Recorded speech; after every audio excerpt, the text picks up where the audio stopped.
Like and subscribe if you want to. If you don't want to, that's fine as well.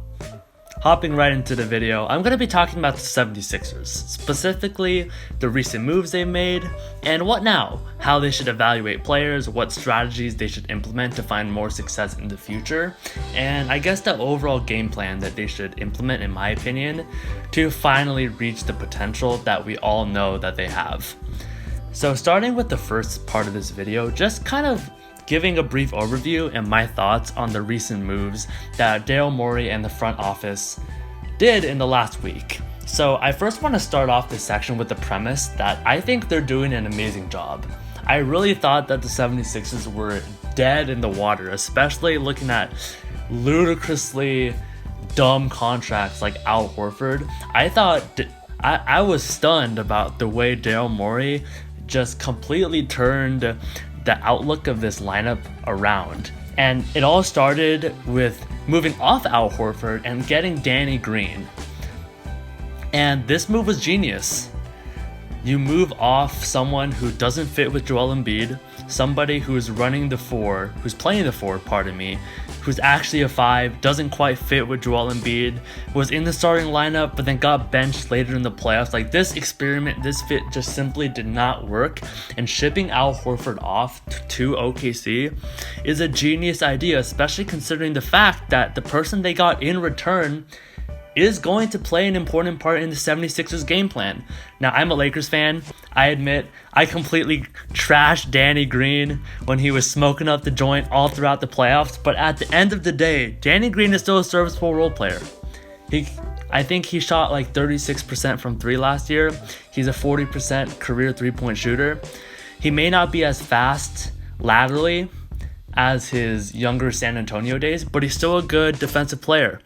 A lot of Laker fans were elated that we got Dennis Schroeder, but I always remind Laker fans that, Danny Green was still an important part of our system. We still put him against the best wing defenders. We still put them on the most elusive offensive scorers, and he was an important part of our system. And that skill set that he provided the Lakers last year is going to fit perfectly in the 76ers game plan this year, where your two superstars are Ben Simmons and Joel Embiid, and the rest of your lineup should be complementary players, specifically 3-and-D players.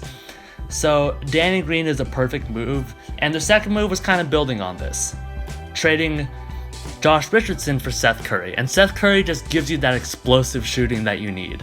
After they completely brain farted, completely choked, and didn't retain JJ Redick in free agency, there was just that gap. You just didn't have that 3-point scoring threat. Now they got it. They got Seth Curry. Seth Curry is one of the most efficient 3-point scorers in NBA history. I like Josh Richardson, but Josh Richardson just simply wasn't an amazing fit on the 76ers. This is a no-brainer, a perfect move. And then going over a couple more of their free agents that they picked up. One was Dwight Howard. Dwight Howard from the LA Lakers. I thought this was a good move. Getting a solid backup big, having a good relationship with Joel Embiid. They also traded for Tony Bradley, yet another center. That kind of feels awkward having multiple centers, but I'm sure the 76ers are gonna figure that out. And then finally, in terms of the draft, they drafted Tyrese Maxey. Tyrese Maxey was, I guess, a polarizing player, in college, because he does have a lot of potential. In high school, he was a good 3-point shooter. He is a very smart player, yet in college, he kind of struggled shooting the ball from deep. He had some injury issues, and he's 6'3", not quite tall enough to be a shooting guard, but not good enough on a playmaking standpoint to be listed as a point guard. But this is an absolute steal for the 76ers. Even with some of his problems, he has tremendous upside. He's an extremely smart player. He has proven to be a capable 3-point shooter. And he's going to fit perfectly within the system of the 76ers. So overall, the free agency and draft have been an absolute win for the 76ers. Daryl Morey has done an amazing job to completely overturn the old, bring in a new lineup that has more optimism, more things to look forward to, and putting them in a better position to succeed. Now, admittedly, free agency is not over yet. This lineup is nowhere near perfect. There's still a lot of moves, a lot of things they have to consider, which kind of goes into the second part of today's video about what now. So I'm gonna explain like different players, different people or positions that they should target so they can stay on this amazing path and hopefully begin contending for championships with the immense talent in Ben Simmons and Joel Embiid. Speaking of Ben Simmons and Joel Embiid, of course, that's where we have to start our discussion. That's the crux of the 76ers. That's their future. That's going to determine how they move forward as an organization. And let's start with Ben Simmons. And I'm not going to sugarcoat it. Ben Simmons needs to shoot. There's no way around it. If Ben Simmons still refuses to take shots, then the offensive capability and potential of the 76ers will be significantly compromised. And looking at how good all of these Eastern Conference teams are, the offense is going to be compromised to a point where they just can't go far in the playoffs. And this is really frustrating because we've seen Ben Simmons. I remember last offseason, we were watching videos of him shooting threes in practice. His form, it wasn't Klay Thompson, Stephen Curry form, but it looked serviceable. He was making them. And I thought he was ready to start implementing three-point shots into his game, yet he refused to do so. Now, part of it was Brett Brown not pushing him as a coach, yet in terms of coaching, now they have Doc Rivers. And I think Doc Rivers will begin pushing Ben Simmons to shooting threes. Now, if he doesn't want to shoot threes, you at least have to shoot some mid-range jumpers. You have to at least shoot 10 feet. 15 feet away from the basket. That's the only way you're going to open up the floor for the next person I'm going to talk about, Joel Embiid. Joel Embiid is one of the most dominant big men in the history of the NBA. But last season, he was really struggling. It just seemed like a very uncomfortable season for Joel Embiid. Now, part of it was because of Ben Simmons' inability and unwillingness to shoot threes. But I want to see a more in shape Joel Embiid. I want to see a more focused Joel Embiid. And I want to see a Joel Embiid who's here to dominate every single night. Kind of like the way I was frustrated about the way Ben Simmons wouldn't shoot threes, I was equally frustrated at the hot and cold mindset Joel Embiid had last season. I felt like one game he would be dominant. He would drop 40 points. He would look like the best big man in the game. And then the very next game, he would be passive. He would be shooting 6 threes. He wouldn't be down in the post. Like, that hot and cold mindset has to go.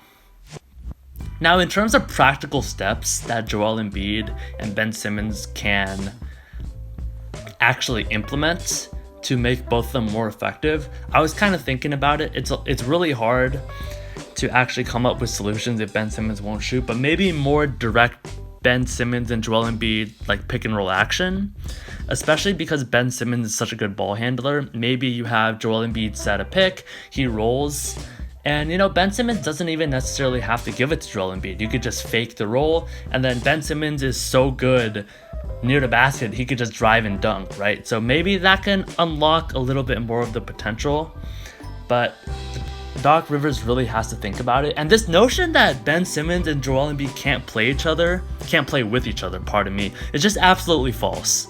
If you look at statistics, in 2017, they had a plus 15 when they played with each other. 2 years ago, they had a plus 7 rating. Now, last year, they had a plus, I think, 0.1 rating. And it's been steadily on the decline. But that's more of because of the supporting cast around these two players, not the two players individually. So this notion that they can't coexist just simply is false. You just need the right supporting cast around them.